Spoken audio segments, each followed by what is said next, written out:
Now that the whole family is gathered to celebrate Nick's wedding, my father announced into the microphone, interrupting our first dance, "I have an important announcement to make."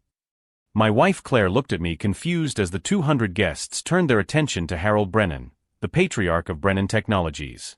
Even at my own wedding, he couldn't resist being the center of attention. "After 30 years of building our family business, the time has come for a new phase," he continued, his beaming smile contrasting with a knot forming in my stomach. "We've decided to sell Brennan Technologies. The buyer has offered $60 million. Polite applause echoed through the hall.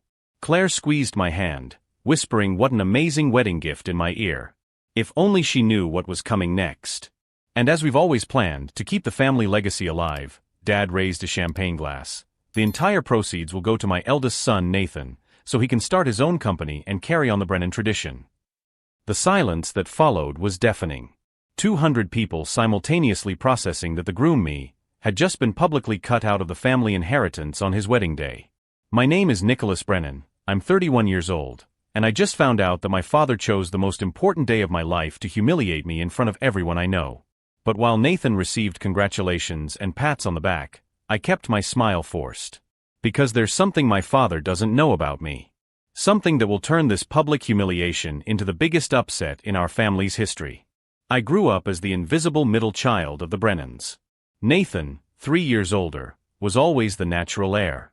With a degree in business, he was charismatic, everything a businessman father could want. My younger sister Rebecca was the spoiled princess who could do anything without consequences. And me? I was the family nerd. The one who preferred computers to sports, code to small talk. When I showed interest in the family business, Dad dismissed me with a "leave that to those who understand it, son." Brennan Technologies started as a small software company in the late 1990s. Dad was lucky to ride the internet wave and turned the company into a $40 million annual revenue operation. Not bad for someone who barely knew how to use email when he started. The problem was that Dad never evolved. As the market shifted to cloud solutions, artificial intelligence, and automation, he insisted on sticking with legacy systems and outdated methods. Over the past 5 years, the company had been steadily losing customers. Nathan, as vice president of operations, just agreed with everything Dad said. After all, why question when you know you're going to inherit everything anyway? His only contributions were expensive lunches with potential clients and reports copied from the internet. When I turned 22, fresh out of MIT with a degree in computer science, I presented my dad with a detailed plan to modernize the company. He listened to me for exactly 10 minutes before interrupting. "Nick, you understand technology, but business is for men with life experience." That night, I made the decision that would change everything. If he didn't want my help to save the company, I would build my own. For 9 years, while everyone thought I was playing with computers in California, I quietly built an empire. I used the pseudonym NB Stone, Nicholas Brennan Stone, and created Apex Digital Solutions.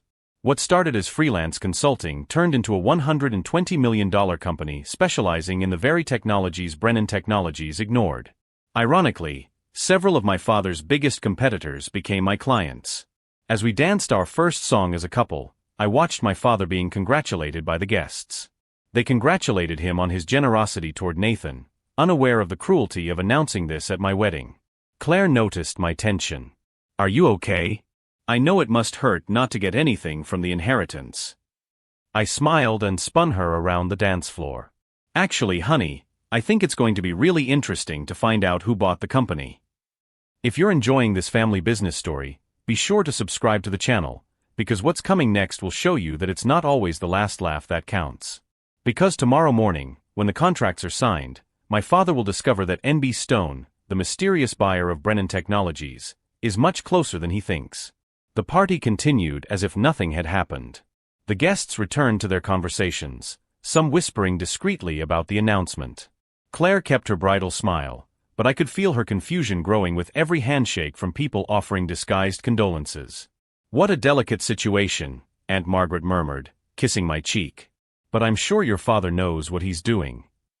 Harold Brennan always knew exactly what he was doing. Especially when it came to putting me in my place. When I won the State Programming Award at 16, he arrived late to the ceremony because he had an important meeting. Nathan, who had failed calculus that same semester, got a new car to motivate him to try harder. At 21, when I landed an internship at Google, Dad remarked at the dinner table, "I hope this knocks the entrepreneurial fantasies out of her head. Big companies need employees, not dreamers." Nathan, who had been expelled from 2 colleges for cheating, was promoted to junior consultant at Brennan Technologies that same day. The pattern was always the same. My successes were minimized, coincidences or luck.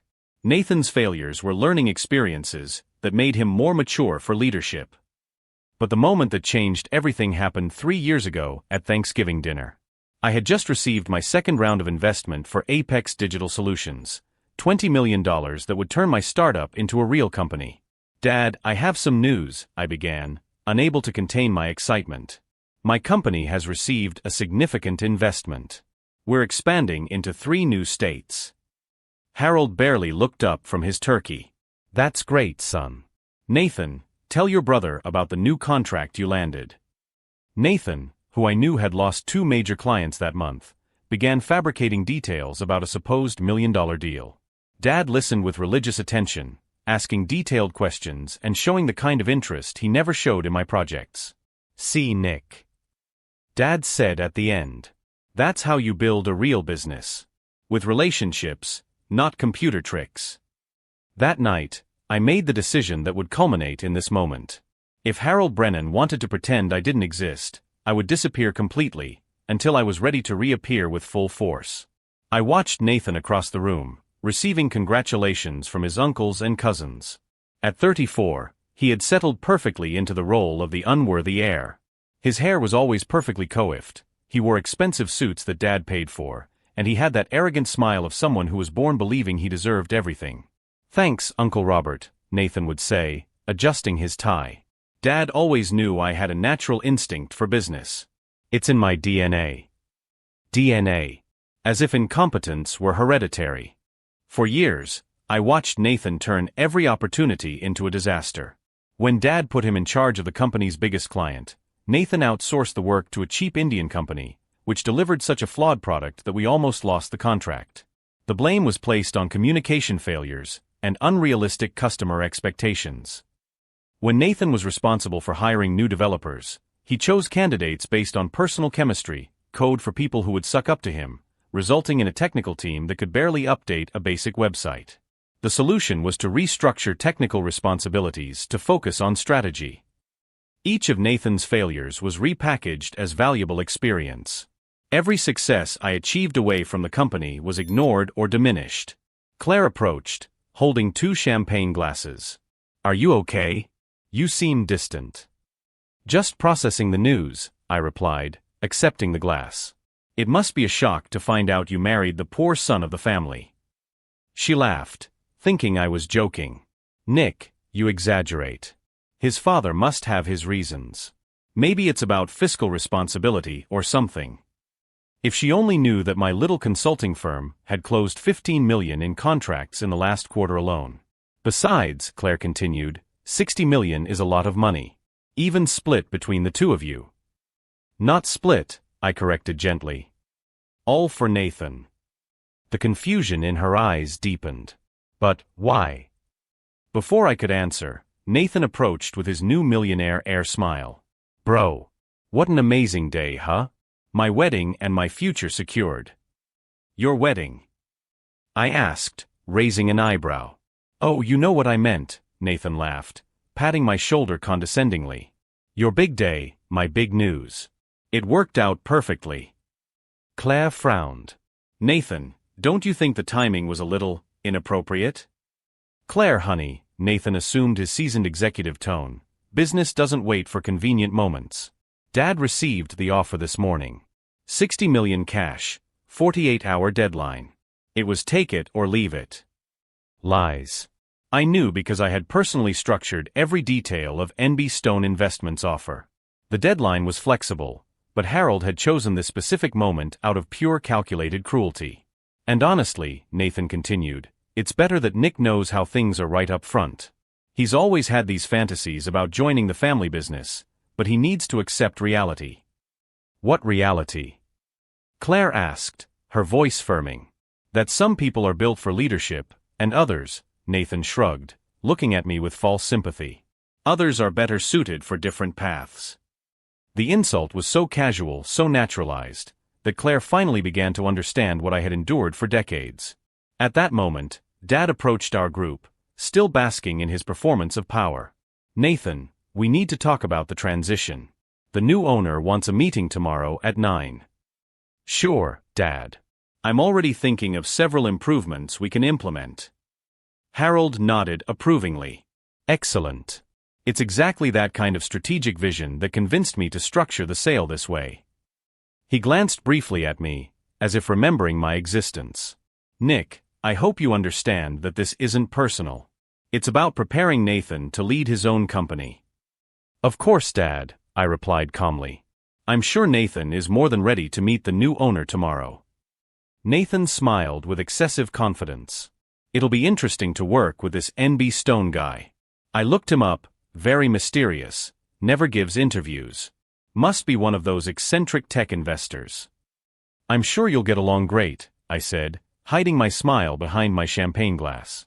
Dad checked his Rolex. Well, Nathan, let's mingle a little more. There are some investors here you should meet, now that you're the CEO of your own company. As they walked away, Claire stared at me with an expression I had never seen before. Nick, how long has this been going on? What specifically? The way they treat you like you're irrelevant. The question hurt more than I expected.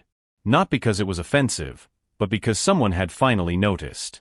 Always, I replied simply. Claire was silent for a long moment, watching Harold and Nathan greet guests as if they were a presidential duo. Well, she said finally, they don't know who they're messing with, do they? I smiled genuinely for the first time that night. No, honey. They really don't. Because tomorrow at 9 in the morning, when Nathan walked confidently into the boardroom expecting to meet the mysterious NB Stone, he would discover that the new owner of the family business had a very familiar face. And that a few computer tricks can be worth a lot more than $60 million. The party continued, but the dynamic had completely changed. Nathan was now the center of attention, telling anyone who would listen about his visionary plans for the new company. I'm going to modernize everything, he declared to a group of impressed uncles. Dad built a solid foundation, but it needs someone with vision to take it to the next level. Forward thinking. From someone who still used Internet Explorer because it works perfectly fine. Claire squeezed my arm tighter with each new declaration from Nathan. She was beginning to understand the pattern I had known for decades. Nick has always been more technical, Nathan continued, gesturing with his champagne glass. But leading a company requires interpersonal skills, business acumen. It's not for everyone. My cousin David, who worked at Goldman Sachs, asked the question I was waiting for, what about Nick? Isn't he going to be part of the transition? Nathan laughed condescendingly. Nick has his own things going on in California. Small consulting firms, you know how it is. Dad and I thought it best not to burden him with responsibilities beyond his experience. The lie was told with such naturalness that I almost admired her audacity. Small consulting firms. If they only knew that my small consulting firm had just closed an 8-figure deal with Microsoft. Besides, Nathan continued, warming to the attention, I need someone completely dedicated to growing the company. Nick has always been a little distracted. Very much his own man, you know. Claire turned to me, her eyes flashing with indignation. You're going to let him talk about you like that? For now, I muttered, watching Nathan hand out makeshift business cards with CEO in transition written on them. It was then that Rebecca approached, visibly uncomfortable with the whole situation. At 28, my sister had always been the most sensitive member of our family, often serving as a silent mediator between the toxic dynamics of the Brennans. Nick, can I talk to you for a moment? She asked, pulling me into a more private corner of the room. This isn't right, she said, her words coming out in nervous bursts. Announcing this at your wedding, excluding you completely. I confronted Dad an hour ago. Do you know what he said? I waited, though I already knew the answer. That you wouldn't have the head to manage that kind of responsibility. That Nathan was born to lead. As if you were some kind of incompetent. Rebecca shook her head in frustration. Nick, I know you're building something big in California. I may not understand all the technical details, but I see how you talk about your work. There's passion there, real knowledge. Rebecca. No. Let me finish. Her hands were shaking slightly. We grew up in the same house. I saw you build computers at 12, hack the school network at 15, win those programming awards. Nathan can barely use Excel without help. Rebecca's validation touched on something I had tried to bury for years. At least someone in the family had paid attention. And the worst part, she continued, is that Dad knows it. He knows you're more capable, smarter, more innovative. But something in him can't accept that. Why do you think that is? I asked, genuinely curious about her perspective. Rebecca hesitated, then sighed deeply. Because you remind him of what he isn't. Dad got lucky with the company, right time, right place. But you? You have genuine talent. It scares him. Our musings were interrupted when we heard Nathan raise his voice across the room. Frankly, I think Nick feels relieved, he was saying to an even larger group of guests. Family pressure, expectations, responsibilities. Not everyone is cut out for this kind of life. Claire had positioned herself on the periphery of the group, her fists clenched. I could see exactly when her patience snapped. Nathan, she interrupted, her voice cutting through the conversation, would you mind not talking about my husband as if he weren't here? The room grew quieter. Nathan blinked, clearly not expecting resistance from his sweet new sister-in-law. Claire, I wasn't. Yes, you were. You spent the last 20 minutes belittling Nick's accomplishments to people who barely know him. I felt a wave of pride and panic at the same time. Claire was defending my honor, but she was also escalating a situation I would rather keep under control. Nathan assumed his familiar defensive posture. Look, Claire, I know you want to support your husband, but there are family dynamics you don't understand. I understand perfectly, Claire replied, her voice firming. I understand that you've spent the entire evening promoting yourself at his expense. At his wedding. The room was now almost completely silent. Even the side conversations had stopped. Harold appeared as if summoned by paternal radar, moving quickly to control the situation. Everyone, he said with his political smile, let's keep the focus on the celebration. Nathan, how about a toast to the bride and groom? But the damage was done. The mask had slipped, and several people in the room had now seen the real family dynamic in action. As Nathan raised his glass for a forced toast, I made my final decision. For 31 years, I had accepted being the invisible son, the underrated brother, the family member whose accomplishments were systematically minimized or ignored. But as I watched Nathan toast my brother Nick and his beautiful wife, using my own wedding as a platform for his personal celebration, I felt something harden inside me. It would no longer be about proving my worth to them. It would be about showing them exactly how blind they had chosen to be. Tomorrow morning, NB Stone Investments would meet with Brennan Technologies leadership to discuss the transition. Nathan would walk into that room expecting to meet a mysterious investor willing to finance his business dreams. Instead, he would discover that some revenge is worth waiting a decade to execute perfectly. And that underestimating the wrong son of the family can cost a lot more than $60 million. The morning after the wedding brought an emotional hangover that had nothing to do with champagne. Claire woke up before me, sitting on the edge of the bed with a cup of coffee, staring out the window of our hotel room. Are you really going to let this go? She asked without turning around. Let it go what? The humiliation. The exclusion. The way they talked about you in front of all our family and friends. I sat down next to her, pulling her closer. Claire, there are things about me, about my company, that you don't know yet. She turned to face me, studying my face. Then tell me. For 3 hours, I explained everything. How I had built Apex Digital Solutions.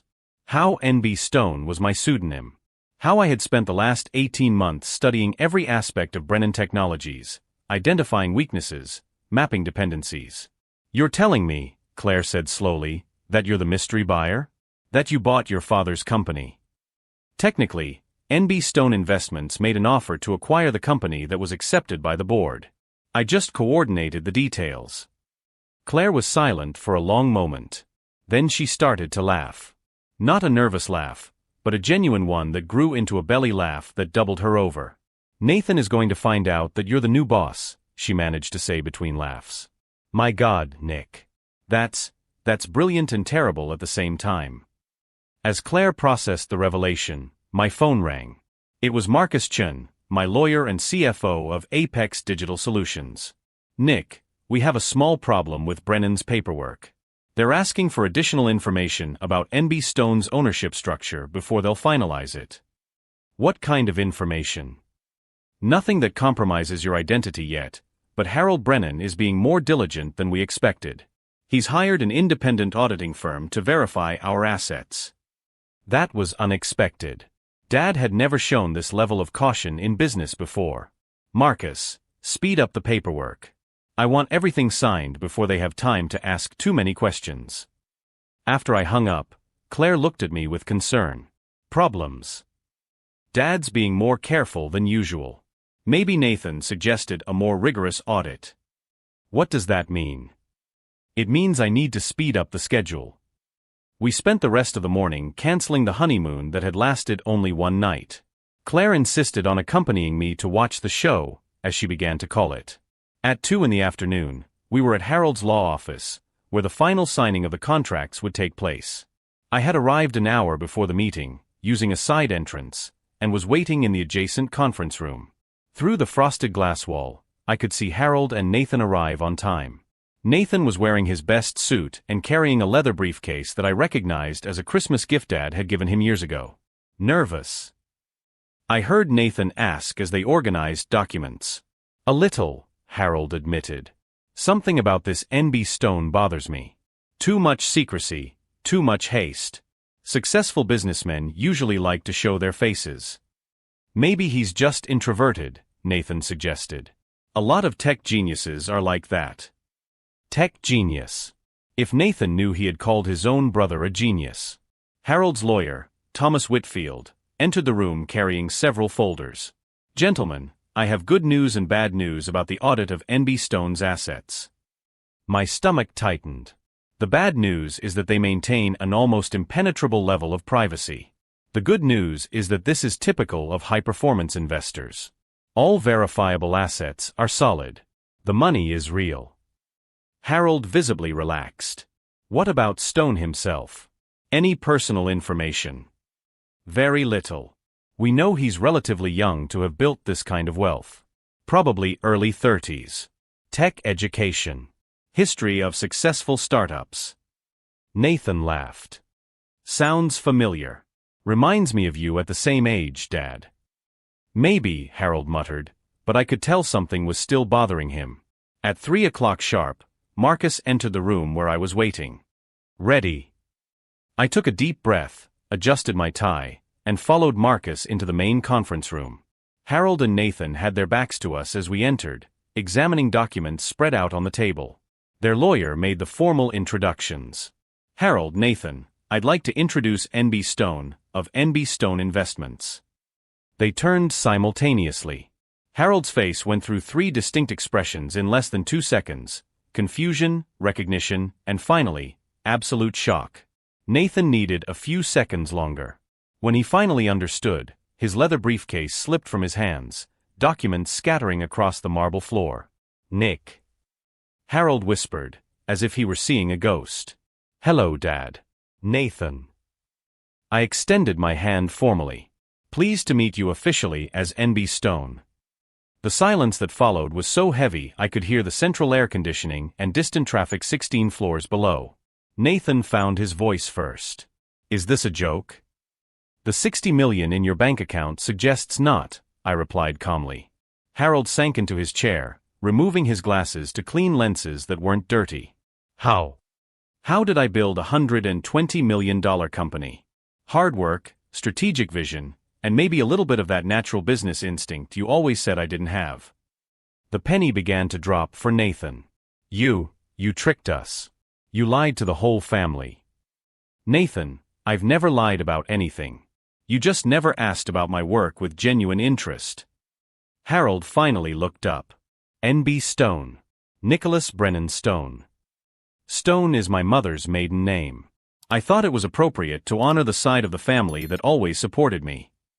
Thomas Whitfield, clearly uncomfortable with the unexpected family dynamic, cleared his throat. "Gentlemen, perhaps we should proceed with the signing? The documents are all in order." "One moment," Harold raised his hand. "Nick, why did you do this? Why didn't you come to us directly?" The question I had waited years to hear. "I did, Dad. When I was 22, I presented a detailed plan to modernize the company. You told me I didn't understand business. When I suggested partnerships with technology companies, you said they were passing fads. Every idea I presented was dismissed before it was even considered." Nathan tried to intervene. "But that doesn't justify." "Nathan," I interrupted, my voice growing firmer, "in the last 9 years, how many times have you asked me about my work? How many times have you shown genuine interest in what I'm building?" He opened his mouth, then closed it. "And you, Dad? At any point during our quarterly calls, did you ever ask about my company? About my clients? About my employees?" Harold looked down. "The truth is, you created this NB Stone. It exists because Nicholas Brennan was never respected enough to have his ideas heard in this family. If you think this family revenge is getting intense, subscribe to the channel, because what comes next will show you that some lessons are learned the hard way." Marcus placed the final contracts on the table. "Gentlemen, I need everyone to sign today. The window of opportunity for this tax structure closes tomorrow." Harold looked at the papers, then at me. "And if I refuse to sign?" "Then you lose the $60 million, the company goes bankrupt within 6 months due to lack of operating capital, and I buy the assets in liquidation for about $10 million. Nathan turned pale. "You planned this all along." "I planned to give our family a chance to prosper under new management. What happens from here on out is up to you." Harold picked up the pen, hesitated for a moment that seemed like an eternity, and signed his name. Nathan looked at his father, then at me, and finally at the contracts that would officially make his despised brother his new boss. Nathan stared at the contracts as if they were a death sentence. "I won't sign this. You can't force me to work for you." "You're right," I replied calmly. "I can't force you. But the contracts are already valid with Dad's signature as chairman of the board. Your signature is just to confirm your position as transitional CEO." "Transitional CEO?" Nathan asked, confusion replacing anger in his voice. Marcus opened another folder. "The responsibilities of the position are detailed here. Basically, you'll oversee the integration of legacy systems while our technical team implements the necessary updates." Harold finally found his voice. "Nick, is this about money? I can increase your share of the inheritance." "Dad, this has never been about money." My voice came out firmer than I intended. "It's about respect. About recognition. About 30 years of being treated like my ideas are worthless." Nathan tried one last card. "What if I expose all of this? Tell the whole family how you cheated us?" I smiled genuinely for the first time in the meeting. "Nathan, you're free to tell the story however you want. Just make sure you mention that your $120 million company was built by the brother you considered a failure." The color drained from Nathan's face. For the first time, he was fully comprehending the magnitude of the situation. Harold leaned forward. $120 million? Nick, that's impossible. You barely had enough money to come home for Christmas." "I had enough money, Dad. I just chose not to spend it on tickets for a family that never showed any genuine interest in seeing me." Thomas Whitfield cleared his throat again. "Gentlemen, we still need to finalize some contractual details." "Actually," I interrupted, "there's something you don't know yet." I signaled to Marcus, who placed a third set of documents on the table. "What's that?" Harold asked suspiciously. "Brennan Technologies wasn't my first acquisition from this family." Nathan frowned. "What are you talking about?" "6 months ago, I bought the mortgage on the house you live in. The same house where we grew up, where Dad built his first office, where the Brennan family put down its roots." The silence that followed was absolute. Harold opened and closed his mouth several times before he could speak. "The mortgage? But we paid off the house 15 years ago." "You paid off the original mortgage. But when you needed capital to expand the company 4 years ago, you used the house as collateral for a $2 million loan." Nathan turned pale. The loan with First National, which was sold to a consortium of investors after you missed 3 consecutive payments last year. A consortium that I control through NB Stone Investments. Harold sank further into his chair. We didn't miss any payments. Marcus opened a different folder. The records clearly show 3 missed payments between March and May of last year, totaling 93 days past due. That's impossible, Nathan protested. I make the payments myself every month. Nathan, he said softly, do you remember transferring money from the company account to cover your sports betting debts? Her expression changed from confusion to horror. How did you? $28,000 in March. $35,000 in April. $42,000 in May. Always in the week before the mortgage was due. Harold turned to Nathan with an expression I had never seen before. You stole from the company? I didn't steal, Nathan stammered. I was going to pay it all back. They were just temporary loans. Temporary loans that caused delays in mortgage payments, allowing the bank to sell the debt to outside investors, I finished. Reality was finally setting in for both of them. Not only had I bought the family business, but I had also bought the house they lived in. So you're our boss and our landlord, Harold said, his voice barely above a whisper. Technically, yes. Nathan exploded. This is pure revenge. You plan to destroy our family. Nathan, if I wanted to destroy you, I would have foreclosed months ago and forced the sale of the house. I would have publicly exposed your embezzlement. I would have bought the company for much less at a bankruptcy auction. I paused to let that sink in. Instead, I paid $60 million for a company worth $40 at most. I offered you both respectable positions in the new structure. And the house? You can continue to live there for as long as you want. Harold slowly raised his eyes. Why? Because despite everything, you are my family. And because I believe people can change when they finally understand the consequences of their actions. Claire, who had remained silent in the adjacent room via an audio monitor, chose that moment to enter. Sorry to intrude, but I thought you might like to know that the news is already in the business papers. She placed a tablet on the table displaying the Boston Business Journal. The headline read, Tech Genius Reveals Himself as Despised Brennan Heir, Buys Family Company in Epic Turnaround. Nathan read the headline aloud, his voice breaking slightly on the word despised. The story is already being shared nationally, Claire continued. Apparently, someone leaked details about how you were consistently overlooked by the family despite your superior qualifications. Harold closed his eyes. Our reputation will be rebuilt, I interrupted firmly. But this time based on actual merit, not nepotism and favoritism. Marcus glanced at his watch. Gentlemen, we need to finalize these documents. There's a press conference scheduled for 5 o'clock. Nathan finally picked up the pen, his hand shaking slightly. If I sign this, what exactly do you expect from me? Honesty, hard work, and a willingness to learn from people who really understand the business. He signed his name with deliberate, careful movements. Harold looked at me across the table. Nick, I don't know what to say. Don't say anything yet, Dad. Let your actions over the next few months speak for you. When all the documents were signed and notarized, I stood up to leave. At the door, I turned back one last time. Oh, and one more thing you should know before the press conference. They both looked at me with renewed apprehension.